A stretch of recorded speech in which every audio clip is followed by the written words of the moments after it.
We are happy to host Dr. Peter with 50,001 Ready, Cassie Caravos with EFN, and then our MI2 grants and funding consultant, Ruthie Cotwell. During this webinar, Ruthie will give an overview of upcoming sustainability and clean energy related technical assistance and funding opportunities and how to find them. Peter with 50,001 Ready will share about their cohort, what the process is like, and what MI2 members could receive by participating. And Cassie with EFN will share information about their free sustainability and clean energy related funding database called Empower Innovation. During each presentation, each presenter will pause for questions throughout. If you prefer, you're more than welcome to use the chat that's available to everybody. And so if you want to drop questions in there, we can always pause and answer those too. But at the end, we'll wrap up with a Q&A session. Everything is recorded, so we will be posting the webinar as well as their presentations to our site. So now it looks like we've had more people hop in. Hello, everyone. I will kick it over to Ruthie to start things for us. Awesome. Yeah, thank you so much, Nora. And thank you so much for doing all the technical assistance and everything for this. I know it's not easy. You're doing a great job. So yeah, I'm the grants and funding consultant. I'm so happy to see so many metals companies and advanced manufacturing companies on here. We're going to talk about clean energy and sustainability.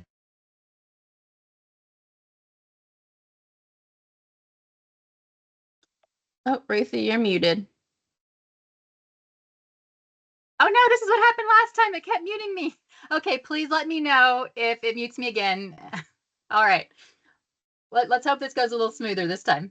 So I am Ruthie Caldwell. I am a consultant for MI2. And I own Vision Grant. I'm based in Eastern Kentucky. I serve all of Kentucky too. I'm a grant writer, a project manager. I also call myself a bureaucracy navigator because my goodness, grants are difficult to navigate sometimes. And I have a master's in communication. I'm a certified project manager, and I really specialize in helping organizations that are new to grants be able to navigate the processes to apply for them. So if you're a little scared of grants or you haven't had much experience, I'm happy to help you and meet with you and help you to kind of figure that process out. All right, so today, first I wanted to go over some energy and climate funding, just a little bit about what's out there right now, and then talk about some specific types of support because there's way more than just grants out there. I'm going to talk about grants and funding, and then technical assistance, tax credits, loans, and some information and resources. And then we have these awesome guest speakers. I'm so glad they were able to come. 50,001 Ready, Peter Thurkelson is going to talk to us about a really cool opportunity that could help metals and advanced manufacturing companies learn how to reduce their energy usage and costs. And then EFN Cassie Caravos is going to be talking about a really awesome database that you could use yourself to look for grants and funding opportunities. And then we'll have a question and answer. So if you were here for the one in December, we did a big overview of all the different types of federal funding that's available. So I wanted to do a quick recap of the Inflation Reduction Act of 2022.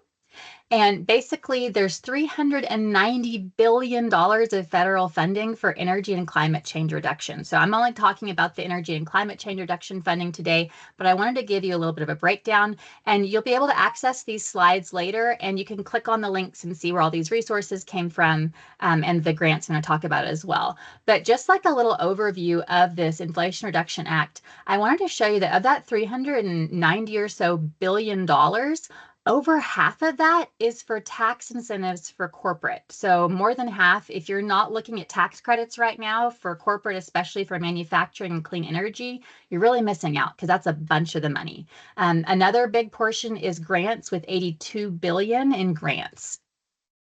And so here's a different way to break it down. You'll see that $250 billion is for energy related projects, $47 billion is for manufacturing, and $46 billion for the environment, with some transportation, electric vehicles, agriculture, and water as well. So there's a lot for energy and manufacturing and the environment for sure. And then here's another way to break it down. And you'll see there's a lot of clean electricity tax credits in the green. You'll also see in the orange 30 billion for clean manufacturing tax credits. And there's a bunch for clean fuel and different incentives as well. So I hope that kind of gives you a little perspective on what you can expect for some of the grants that are going to be coming out and the tax credits. So I wanted to break things down a little bit and give you some examples of each type of funding and technical assistance opportunity and things. And so to get that started, I wanted to explain kind of what grants and funding are. So grants and funding are money that does not have to be paid back. So there's other types of funding like loans and things where you are expected to pay it back, but grants and funding are money that does not have to be paid back. But instead of paying back financially what you've been given, they expect some sort of return. And that's an impact. They usually want to see a social or environmental impact. Like they want to see that you're decarbonizing, or they want to see that you're hiring more people in certain areas, that kind of thing. And I also wanted to give a big congratulations to one of the MI2 members. Wieland, North America Recycling, was selected for a DOE industrial demonstrations program. So they're in negotiations for up to $270 million in matching funds for an advanced copper recycling facility in Shelbyville, Kentucky. And so this is just an example of there is just astronomical amounts of federal funding that I have never seen this much as a grant writer coming out before. And so we really at MI2 want to help you guys be able to, take advantage of this opportunity, which might be just once in a generation. It might just be happening over the next, year to 10 years. So let's take advantage of it. I also wanted to show you this too, because Wieland applied for this and that was due in August, and they're still in negotiations. So I just wanted to show you that, grants are not always easy. There's a lot of time that you have to put into grants. And even when you're awarded, technically, sometimes you're still in negotiations. So, it's been almost a year and they're still doing that. So just wanted to give you guys some upfront knowledge about sometimes grants can be kind of tricky. And so it's really important to make sure that you're super prepared for them and that you've got everything in line and that you know that it's not necessarily going to be fast. I wanted to share another opportunity for you guys as well. If you go to the MI2 website, I am constantly scouring the internet for different grants that can help metals and advanced manufacturing companies. We have over 230 listed right now. Some of them have already closed, but a lot of times these grants will come back around again. So it's good to know what is out there, what has been out there, so you can plan for the future. So this is just a database you can look at. It's free. It's on the website. Just go to that red circle where it says grants and you can see all these different ones.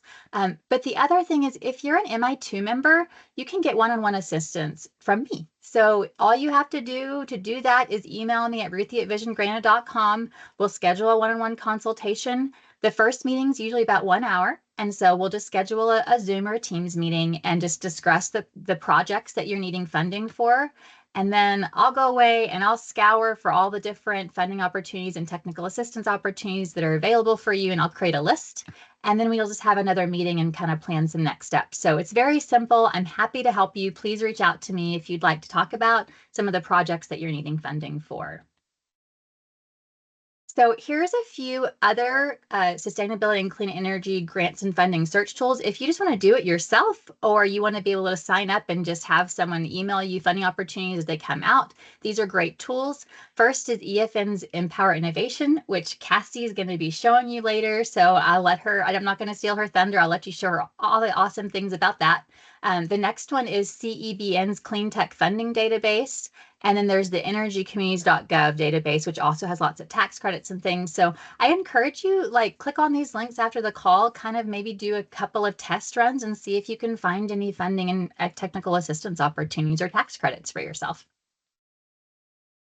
Okay, so here's an example of a recent grant. So one of the things that MI2 does is we'll make these 2-page summaries about some of the grants and funding opportunities that are also on the website. So when we think it's a good fit, we try to kind of break it down into more like normal everyday language that people can understand. You don't have to be like a lawyer or anything to understand it. So you'll be able to find these 2-page summaries on that grants part of the MI2 website. And here's an example. So the Department of Energy had an advanced energy manufacturing and recycling grant. It's due July 1st. So unfortunately, you probably won't have time to apply for it now, but there might be other rounds in the future. So this kind of breaks it down into the prime recipient would be a smaller, medium-sized manufacturing firm. which is much bigger than I expected. It means that you have to have $100 million in revenue and 500 or less employees at that particular plant site. So if you think you might be an eligible recipient, this might be a good one to look into because it's between $5 million to $100 million. And you can use it to re-equip or expand an established manufacturing or recycling facility, also to re-equip a manufacturing facility with equipment designed to reduce greenhouse gas emissions. So you definitely need to read the fine print, make sure it's a good fit, but that's one that you should keep your eye on as a potential fit. Another upcoming grant, which isn't due until September 30th, is for smaller businesses in rural areas. And it can be a grant for up to 50%, up to $1 million. And also you can have a loan for the other part of it, up to 75% of the project cost. And this can help your organization install renewable energy systems. It can also help with making energy efficiency improvements. If it's going to help your organization to reduce your energy use, then that would be a great way to invest some money and get a grant for it. And then also purchasing new energy efficient equipment. So if there's some equipment that you're already thinking you're going to need to get for your manufacturing facility and you find some really good energy efficient equipment, then this might be a great way to replace some of your outdated equipment. Another thing is prizes. Prizes are awesome. So grants are very difficult to manage and apply for, report on, all those things. But prizes a lot of times are much simpler and quicker. So for instance, MI2 right now has a clean energy, a community innovation prize, and that's been really helpful for us because when you win a prize, they give you the money and you can go ahead and get started immediately. With grants, a lot of times you'll have to spend money and then send reports and you get a little bit back. It's kind of a little bit more complicated. But with prizes, when they come out, if you're a good fit, I highly encourage you to apply. Here's an example of one for eScrap, and it is due September 4th. So if your company's doing anything with eScrap right now, for-profit companies are eligible to apply, as well as nonprofits and government agencies. You can apply for up to $30,000 in analysis consulting, and then if you get to another phase, up to $120,000 in analysis tech support, in addition to the cash that you can win. So it's a really helpful way to get a team together and move forward with some ideas. For instance, you could be prototyping and developing some sort of new method for critical materials and recovering those critical materials from e-scrap. Or if you have ideas for electronic devices to keep them from going straight to landfills, or other methods to reduce the cost of separating out all that e-scrap materials and things. All right, there's another cool prize coming up called the REX Before Recycling Prize. And so once again, for-profit companies are eligible, which is awesome. You can apply for up to $150,000 in cash and then some technical assistance with their lab as well. And that is due October 22nd. So if you have ideas to help reuse, repair, refurbish, remanufacture, or repurpose different materials in the supply chain, then this could be a really, really good prize for you to apply for. All right, the next one is technical assistance. And so technical assistance does not sound exciting, but it's actually really great because with technical assistance, there's usually not any money that has to flow through from the federal government. You just get what you need and it's a lot simpler and faster. So technical assistance usually connects you with experts or consultants who can help you by giving you different services. So here's a few examples of some technical assistance that you might benefit from. The first is 50,001 Ready, which Peter is going to discuss in a little bit, but it's a self-paced, no-cost way for manufacturers to build a culture to continuously be improving their energy efficiency and to have cost savings from that. And so I'll let him share more about that later. And then there's also one called Better Plants, and they have a lot of great education materials. They help your organization set goals to help improve your energy efficiency and become more competitive economically and reduce your carbon footprint.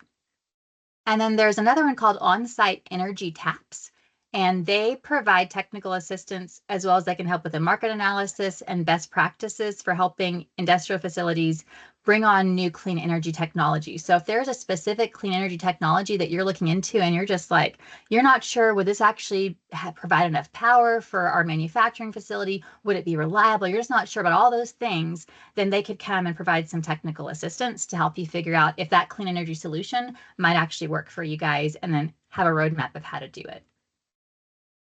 Here's a way to find the on-site energy taps providers for you. So in Kentucky, you'd be in the Southeast. So this is the contact information for them. So you'd be able to click on this afterwards and contact them if you'd like them to come out and talk to you guys. Another really great opportunity is industrial assessment centers. They provide technical assistance, and University of Louisville actually has one. So we have one in Kentucky, and they can help small to medium-sized manufacturers save on energy. They'll actually come out and they can do a free technical assessment, do a site visit, and then they'll create a comprehensive report with details of how you could improve your energy efficiency and be more competitive, different rebates and tax incentives and things like that that you could get.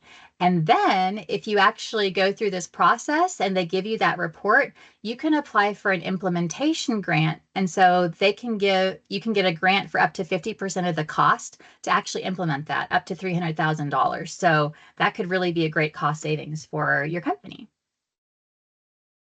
Another thing that I've really found is a great opportunity for businesses is vouchers. So to get some technical assistance from a consultant can be really expensive, but with these vouchers, you don't have to apply for a grant. There's not like money that comes through your organization. You're just applying for a voucher, and then the Department of Energy uses that voucher to pay consultants to help you.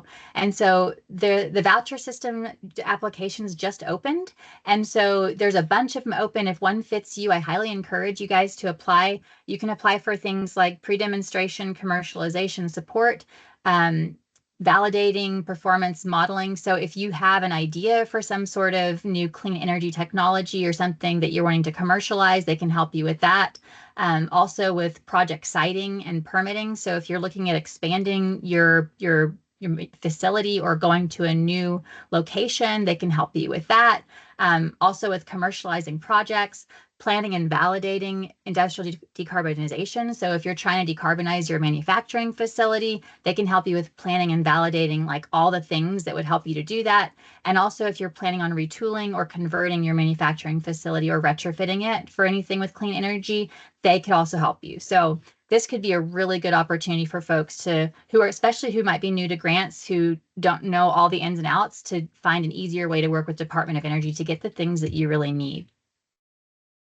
And then the next one is tax credits. So we mentioned that over half of that 300 and something billion dollars is going to be for tax credits for corporations. So this is a huge opportunity for you guys. And tax credits are just money that taxpayers can subtract from taxes that they owe. And a new thing the Department of Energy and the federal government has started to do is that now even nonprofits and government agencies can qualify for these through something called direct pay. And so even if you don't want to apply for it as a manufacturer, if a local government is wanting to do a project that could help your manufacturing facility, then they could actually apply for the tax credit, and then you guys just benefit. So there's lots of partnerships that could be created as well where everyone benefits from these tax credits. Another thing I wanted to show you was there's a really good website, energycommunities.gov, that has lists of tax credits that are available. And here's a few. So there's the Advanced Manufacturing Production Credit for solar, wind, inverters, battery components, and critical materials. There's a Clean Electricity Investment Tax Credit. There's a Low-Income Communities Bonus Credit. So if you're working in a low-income community, you could get additional tax credit on top of the ones you're already getting. And there's also an Energy Community Tax Credit Bonus. So if you're working in an energy community like a former coal community or former power plant community, you might be able to get a bonus for that as well. And there's also a credit for carbon oxide sequestration. And those were just a few of the tax credits. And I wanted to show this to you too, because I think this is really exciting to get that energy community tax credit bonus, which is up to 10%. You had to use a map and it would tell you which communities qualified. And you'll see in Kentucky on this old map, it was like mainly a little bit in the western, a little bit in the eastern that qualified. They just redid the map on June 7th, and now it's almost all of Kentucky. So unless you're only in the really big cities, you're probably going to be able to qualify for this extra 10%. So I highly recommend, if you looked at it before and you didn't qualify, maybe check it out again, because you might. And the last one is loans. So a lot of times when you're trying to stack different types of money together to get a big project to happen, you're not going to be able to get everything with grants and tax credits and things. You're going to have a loan, at least in the meantime, to be able to pay for things. So Department of Energy does have loans, and loans are money that's expected to be paid back, and usually with interest, and sometimes a portion can be forgiven if you have certain terms that are met. But this is a really great example of a loan the Department of Energy has that could help you make these projects happen. So the Energy Infrastructure Reinvestment, or EIR loan, is available. This is for financing projects that retool, repower, repurpose, or replace energy infrastructure that has ceased operations, or upgrade your operating energy infrastructure. They really want to help reduce greenhouse gas emissions and pollutants and things like that. And so there's actually a nice webinar that you can click on if you're looking at these slides later that will tell you all about that. And the last thing is just information and resources. Department of Energy and a lot of other organizations have really cool information and resources to help you. So I just wanted to share a few links that could help you with, like, this is a blog series if you're interested in that EIR Title 17 loan. There's tons of blogs about that could help you with that.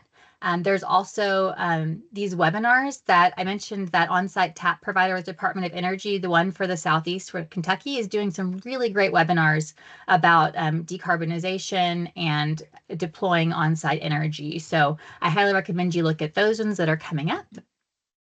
Okay, so that's what I wanted to share with you guys, and I'm so excited to have our guest speakers here.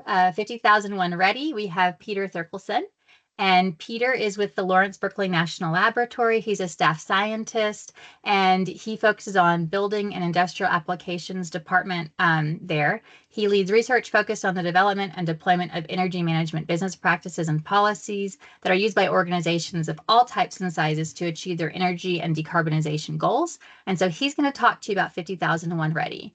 And after that, we'll have Cassie and then question and answers. So I will stop sharing my screen and I'll let Peter take over. Thank you, Ruthie, and welcome everyone. Thank you for having me today. And while I'm pulling up the screen to share, I just wanted to say that, Ruthie, your talk will make people at DOE just weep tears of joy. And I'll say I've participated in a number of talks with different groups who are trying to get their hands and heads wrapped around IRA and all the weird, crazy acronyms coming out of the federal government at whole. And they're usually in the what is it stage. And that's not like a month ago, they're still in the what is it stage. And you guys, what I saw, you guys are on it. This is amazing. This is what you need to be successful. As you said, there's just this tsunami of cash that DOE desperately needs to go out the door. You apply, it might be really competitive, but they are going to make big awards. They love making big awards. They have to show the American people that what the legislature voted on is being enacted. So you guys are poised, you're prepared, fantastic. The work I do on 50,001 Ready, as Ruthie mentioned, is part of the technical assistance part of the Industrial Efficiency and Decarbonization Office in DOE. We work hand in hand with those other programs, Better Plants and the on-site taps. All of them are fantastic. I can't recommend looking into them enough if you haven't already. The whole portfolio presented. We work very diligently, as much as humanly possible in large organizations, to work hand in glove with one another. I'm really excited, though, to share our work on 50,001 with you and the technical assistance offerings you can take advantage of for no cost today, because it's one of those things that really starts to wrap around a lot of those other offerings and kind of maximizes the value that they can bring to you. And at the end of the day, 50,001 Ready is about having an organizational process that enables that organization as a whole to manage energy as a resource instead of kind of treating it as a sunk cost that you do one-off projects for. Now, being metals people, you know, energy is much higher on the cost of goods sold list than a lot of final assemblers or other people. So usually it's a little more pressing to your heart. The other reason why we're so excited to talk to you today is that DOE developed a agency-wide industrial decarbonization roadmap, and they have 5 sectors of focus. Metals is right there at the top. The federal government understands the challenges and wants to work with this sector to be successful. And so we provide these resources, and we are eager and hungry to work with you to be successful. I can click the right button. We'll get this moving forward. All right, ISO 50001. We'll start at the whole international standards level and talk about, this is a standard. It's a framework for continual improvement in energy performance. It was developed with US leadership by about 56 countries. So it's internationally harmonized. It's what internationally different groups and jurisdictions expect to see if they are being told, I have an energy management system, an energy management business practice in place. It's a flexible practice used by 57,000 sites worldwide to date. That's the certification to the ISO standard. Oftentimes in this country, the phrase ISO generates heartburn and a lot of disconcerting looks. That's why we've created free resources with voluntary recognition for, instead of third-party costly audits to be conformant to. Now, I will say that more and more we're seeing businesses take up the full ISO standard, especially if they're doing business in jurisdictions like in Europe or parts of Asia. The EU passed a directive that mandates their own facilities to be ISO 50001 certified within a couple of years, and different countries are ratifying right now. A lot of that is trickling home now. And so we're very happy to be offering the 50001 ready resources to help US companies maintain access to markets abroad and be competitive with their international peers. I wanted to break down the standard a little bit because often people, if they come from a 14,001 perspective, less than 9,001, but a 14,000 environmental management side perspective, they're like, I have a bunch of paperwork to do and I'm going to get nothing for it.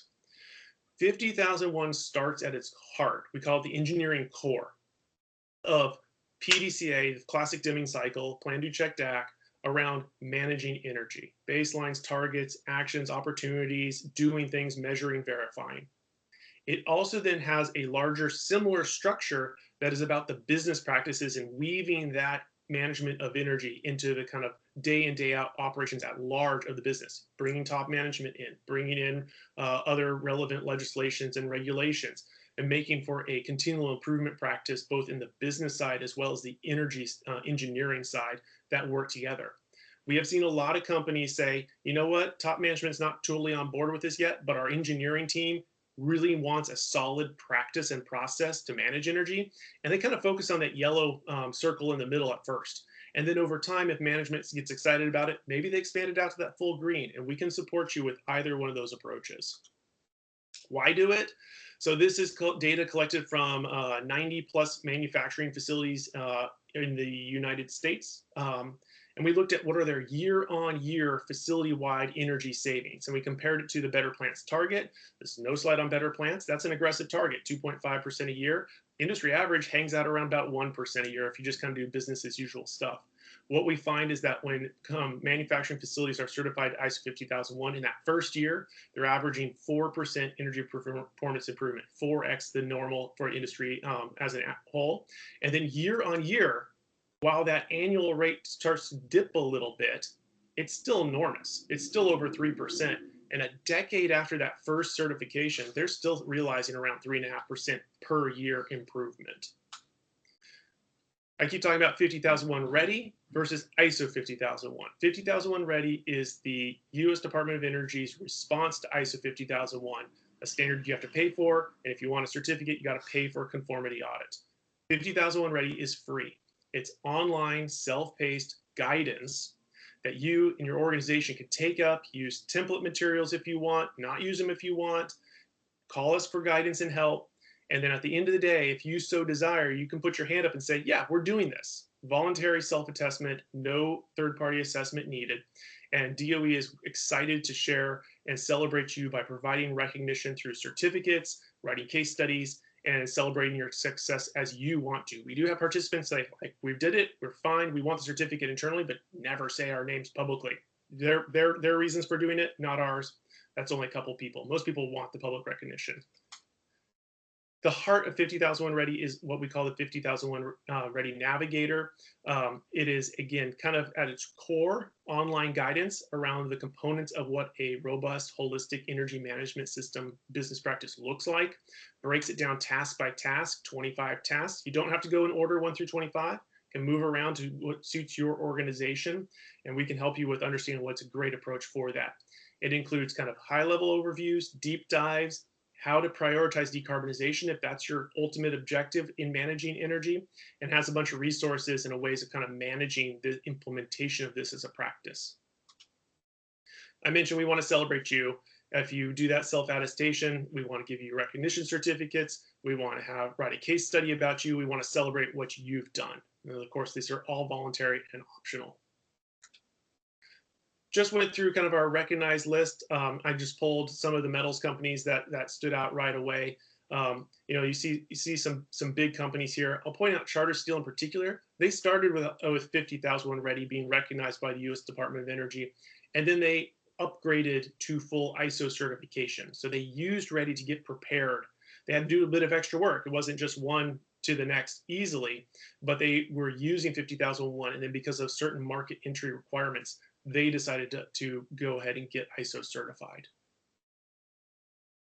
We have a bunch of new resources, so if you've ever been introduced to 50,001 in the past and want to share these, the Energy Management Assessment, ultimately it's a gap analysis tool. It's you take a look at these questions, you read them through, and you answer on a score. That's a guided score from 0 to 4, and it kind of shows you which areas within the 50,001 ready process you would want to focus on and build out. And then when we do our technical assistance training cohorts, we always start with this resource so that coaching and that customization can be provided to you. So we're not going over things you already do or already know. We're working on building out your management practice to where you want it to be. Other thing that we've heard time and time and time again is that, hey, we need examples of us. And what we recently launched was what we call the Energy Management System Insights Database. And this is a website you can go to and then click that little search button, and you can put in the geography you want, whether you want North America, US, Europe, wherever. You can say what sectors you want represented. You can put in all different types of parameters, and it filters down the nearly 350 case studies that are in this database, pulls out the pertinent performance data, kind of averages it, shows it to you in different graphical and tabular formats, pulls out key testimonials from those case studies, presents you a report. You can download all of those case studies that went into that search, and then so you can look for like comparisons to yourself or to others that you might be assisting and how you want to do that. And I pulled a couple from that database this morning. This isn't all of them. I just pulled 3 of the case studies that have been written about different metals companies in the United States. We have found, and it shouldn't be too shocking, given that 75% of global GHG emissions are from the direct use of energy, that over half of the people participating in our cohort programs, even though we're not pushing this angle, are naturally and autonomously using 50,001 ready to achieve their greenhouse gas emissions reduction objectives. They're managing energy, they're going to hit these targets by using the 50,001 process. And we have integrated decarbonization guidance into our overall ENMS guidance. And so coming to that technical assistance, we have had a lot of success over the past 4 years or so providing both cohort-based training and one-on-one trainings to different companies. Sometimes these cohorts are made up of minimum kind of 5 sites. Sometimes it's all one company. Sometimes it's a blend of companies from different sectors, the same sector. Depends on people's comfort levels. Sometimes they're covered by NDAs. Sometimes people don't care. We're very flexible on what this all looks like. We have a set of professional coaching staff that work with these sites that want to participate to establish whether this is going to be kind of over a 9 up to 12-month program, because there is work involved. You got to put this all together. This is a business practice. But they go through monthly webinars of training, one-on-one coaching, and there's a lot of opportunities for interaction with other participants in the cohort. We often find that those are kind of some of the most enduring connections is between that peer-to-peer learning, people finding out they're not alone in their challenges with managing energy in companies, and they really lean on those connections that have been made. And this isn't just for the big organizations. Most people think it's just ISO whatever's for huge organizations. We find a good 40% or so of the people participating are relatively small. Now, my guess is that this is metals. Probably you guys are on the bigger side of energy consumption and spend. But just to let you know, even if you have a smaller facility, they can be very successful with this as well. And this cohort program, this is just focusing on and kind of the continuous United States, the 48, where we've been having engagement. We've trained over 580 people from 332 different sites with 80 different companies. We also have supported US military bases and other operations overseas. So it truly is a global implementation. I'll say quickly, like every single GM manufacturing facility, every single Ford manufacturing facility, Nissan, you have all of these end OEMs now using 50,001 already for their sustainability, decarbonization, energy management platform. They've been doing that for 5+ years now. So it is definitely a growing thing and expanding, especially within the automotive, pushing into other key sectors as well. I'm going to leave you with these 2 QR codes. You can scan them quickly, or it sounds like you're going to get these slides. Left one shoots you to a website that kind of talks at a high level about the program and the resources. The right one goes to that navigator platform where you find that specific guidance. And right in the middle, that's our help desk email, 50,001ready@lb.gov. We'd be happy to talk to you about this or any other programs that Ruthie talked about, because we would love to steer you into the right people across DOE and the National Lab ecosystem. So I will leave you there, and it sounds like we'll take some questions later. That was awesome, Peter. Thank you so much. I know that energy is such a huge issue with metals manufacturing and advanced manufacturing. And so like just seeing those numbers of like, wow, 4%. And then if you just add those up over like 5 years, like that is just huge. The cost savings, the decarbonization, everything. So that would be wonderful. It would be great to do to gauge our members and see how many would be interested in doing this together. Maybe we could start some sort of cohort that could go through it together and they could support each other to help reduce their energy costs and save. So thank you so much. I think next we'll have Cassie, who's going to talk about Empower Innovation. Okay, great. Thank you so much. I'm going to go ahead and get my slides up here. All right. Well, hi, everyone. Thanks for having me. My name is Cassie Corvos. I'm the engagement director with EFN, and I'm here to talk about sourcing funding opportunities through a platform that we manage called Empower Innovation. So I'll start by just sharing a little bit about Entrepreneur Futures Network.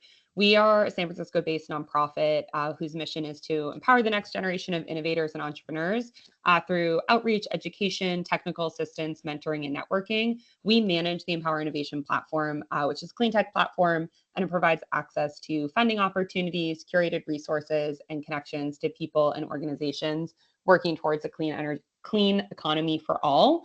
I'll share a little bit on my background. So I have a manufacturing degree and pretty quickly pivoted to capital access and have spent many years supporting people with navigating the landscape of capital and trying to find the best resources for them through connecting to funding opportunities, other partners, and other resources.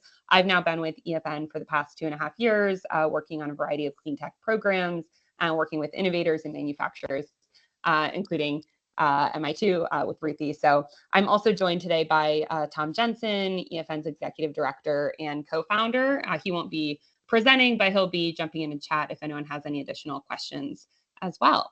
So a brief agenda. I just shared an intro to EFN. I do have a couple quick slides on some context setting around the sources of funds and process for securing funding, but the majority of my time will just be spent diving right into Empower Innovation with an overview of what our platform looks like through a series of slides, and then actually demoing a few examples of how to find funding opportunities. And then hopefully we'll have time for Q&A as well. So here, I just have a pretty brief background. I really appreciate going after Ruthie, who already spent some time talking about the different funds. I'm not spending much time on this slide, but I thought it was important before talking about finding funding to just name the variety of funds that are available. Typically, we recommend considering as many avenues as possible. We have most of these types of funding available on our platform. Within this sector, I would say, kind of to what you've been hearing, it's going to lean pretty heavy on grants and prizes, but there are a lot of other funding opportunities available. And it's just important to kind of ground in the greater context of what are you looking for in funding and what funding is going to be right for you before diving in and beginning to search for those opportunities. The other thing that's important to consider before you're starting is creating a process. So it's not just about finding the best funding opportunities, but the best ones for you. So that means considering your time, resources, capacity, doing your research, being realistic about timelines, making a realistic game plan. And we recommend using a spreadsheet to track that information. That's not the focus today, so I'm not going to spend any more time on this, but I do have this QR code, and we'll share the slides with this link if you want a straightforward template for just being able to track some opportunities. But the bulk of today, I want to talk about Empower Innovation Network. So this is our funding platform. On this platform, there's over $14.5 billion available in funding. over 600 opportunities, over 1,000 organizations, and 4,000 members. It's developed by iCatalyst, Guidehouse, and our partners with funding from the California Energy Commission.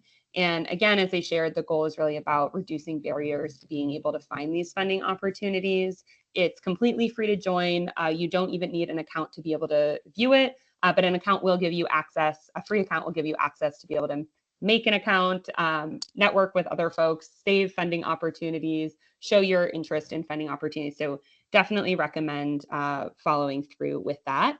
If you would like to follow along, feel free to scan this or just go right to Empower Innovation as I go through the next couple slides. So grounding in the platform itself, I'm focusing mainly on funding, but I do want to back up and say that Empower Innovation has access to community resources, events, to funding, and to resources. So while today, mostly talking about community that you can connect with and funding, there are some other available resources for you on the platform. First things first, if you join, you're going to want to go ahead and make a profile. Like I said, this is completely free to do, but by creating a profile, you can share more about yourself and make it easier for other people to find you, as well as when you're reaching out to potential people you might want to connect with, that they'll have information about you. It also gives you access to post projects or to promote yourself. This is a great way to be able to connect with others, kind of as the theme of the conversation is finding community and collaborating, combining resources, and talking about what funding opportunities might be available. So this is basically step one to get started with that. You'll want to do that because then you'll have access to our whole suite of organizational members. As we said, over 1,000 members and constantly growing. And people are coming from a wide range of industries and sectors and types of organizations. So I know this text might be a little bit small on the screen here, but the bulk of the organizations are technology innovators, but hopefully you can see that there's a lot of different groups as well of local communities, technology adopters, architects, engineering, manufacturers. So we really do cover a wide range of the type of orgs on the site, as well as the location. So pretty dispersed. California and the Northeast have the largest concentrations as of a few years ago, but we do have members really across the country. And they're spanning all different industries. So major categories are renewables, storage, software, other equipment, and building efficiency, but you're really able to find people and organizations covering quite a wide range. Next, going to funding. So if you go to the funding tab on our site, which I will show shortly, it's really searchable. There's a filterable catalog of thousands of funding opportunities, and you're able to both search them and look at them, but you can also click this Find a Partner button, which will show that you are potentially interested and help connect you to other people that you may want to go in on a grant or other funding opportunity with. The next couple slides are just screenshots of what that process would look like. So it'll guide you through making a request of what you're looking for, who you want to connect with. And this can really help if you're especially new to this space or overwhelmed by the grant to be able to go in on some opportunities together if it makes sense for the space that you're in. So this walks you through how you might make a Find a Partner request and manage them. And then this slide is showing how you can search through the different organizations. If you do want to reach out to someone on the platform, you just click on their profile. You'll get to read all about them. This is hopefully what your profile would look like too, and a great way for people to be able to find you. From there, you can send a message and go ahead and make those connections. So that's kind of a quick overview of all of the slides. Now I'm going to actually do what I just showed live so that we can go through a couple examples. So you now should be seeing the Empower Innovation website. Ruthie, please jump in if you're not. But this is the main page with the community events, funding, and resources as I shared prior. So I'm going to go right to the funding page for the sake of time and just jump in to a couple of searching opportunities. So if you're looking for funding opportunities here, there's a bunch of different filters along this side. So I'm going to start by just scrolling through them, and then I'll show you how to filter for ones that might be relevant for the groups on the call. So you can see we have different funding types. Again, a lot of variety, as we talked about, from government grants, to loans, to kind of a range of funding opportunities here. We have equity categories if you're working on a specific area that this might be relevant to you. Eligible applicant allows you to pick what you are and only see opportunities that are most relevant to you. And then we have the selection of status. I actually recommend this one. This might seem counterintuitive, but I recommend often leaving this open because sometimes there's going to be a funding opportunity that has just passed, but it might be annual, and it can be helpful to just put that on your own sheet to go back and check in a year or go back when that funding opportunity might be coming up to see if there's any talk of it coming back before it's been officially released. So we do a bunch of research to pull opportunities onto this platform, but if it hasn't been officially announced, it's not going to be here. So sometimes it's helpful to just see past opportunities to be planning for possible future, though. Of course, you might not be able to fully count on that. So that's the status section. And then the last one that's really important here are these tags. So we have a bunch of set tags that are kind of the most common areas of the clean energy funding opportunities available on this site. But if you don't see something that's fully relevant to you here, you're also able to use this global search. But I think I still have a couple minutes, for example, so I will just do a few different pieces on the tags. So we'll start with some materials and recycling, since that will be relevant to a lot of folks here. And you can see if you're scrolling that a few different pieces are going to come up when you do that. And this first one here, I'll actually click into it, but you should recognize it because Ruthie just shared it in her presentation, which is really helpful. And you can see that we've also broken it down into what we see as the pieces that are going to be most important to you at a glance. So who's doing it, who's eligible. We don't go as far as MI2 always in editing down the description. We often will pull directly from the language. So it's always good to use multiple resources here, but we'll pull the description here. We'll show you what funding is available when the application is due, and you can go right to the website to be able to view more. I'm also just noting the Find a Partner button in the upper right, and you can also star different funding opportunities to view them later. So going back to the original tab, now let's say that I didn't want to go to an official tag and I just wanted to see on my own what's available for general manufacturing opportunities. You can also search for it this way. And you can kind of see which ones are in that greater category. Maybe I'll want to tag, in this case, like what's going to be the most active. In case you don't want to look at ones that are past, you just want to see what's available now. And you can see that we already have a couple that might be relevant here of infrastructure and charging related. I know we have a few groups working on the EV and charging space, and we have another energy infrastructure project here, and you can kind of continue on in the same format, and you'll be able to continue to see those examples as well as star them really quick here if you want to just see what's available and go view them later. I'll do, I think, one more, and then I can also open it up. I know we might be running low on time, but if people have specific keywords or questions that they want me to search, we're happy to do it that way. Otherwise, I can go back. I know that we have some transportation groups here, so we can go back to this tag here and say we only wanted to source for just grants. You didn't want to look at loans or any other prize opportunities. You can sort it that way and find some funding opportunities. So I'll click into this one.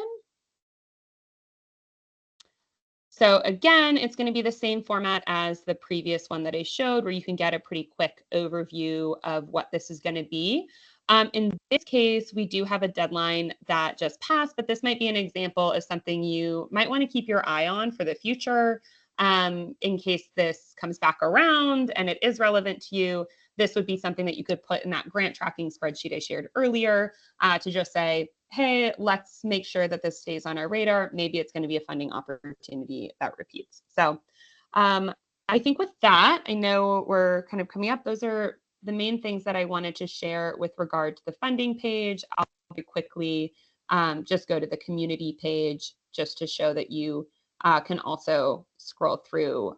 It's very similarly structured to funding to be able to use filters and tags on the left side, but also do a global search and connect with people this way. So with that, I'll go ahead and stop sharing my screen and pass it back to Ruthie if we have any questions. Cassie, that was awesome. Thank you. And is there a way to sign up to get like emails whenever new things come? Oh, yes. The best way would be through making an account on the platform is the best way to get all that information. Awesome. Did anyone have any questions for Cassie? Or are there any questions for Peter or for me?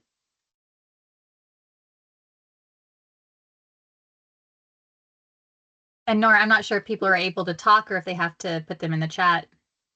They can put them in the chat or they can raise their hand and we can unmute them. Okay. Yes, so either way. But if not, we will have all of this. Like I said, we can email this out to the attendee list. It looks like we had a couple of people logging in and out in the beginning too. So I'll make sure that they received in case they had some connection issues. But we will send out the presentations and then also have the webinar recording available as well. And like Ruthie said, if you're an MI2 member, and want to chat further about anything here, she is more than happy to connect you with Cassie and Peter and see how we can be of assistance. Oh, and Cassie dropped her email in the chat for everybody to have as well. I'll put mine in the chat too. If people are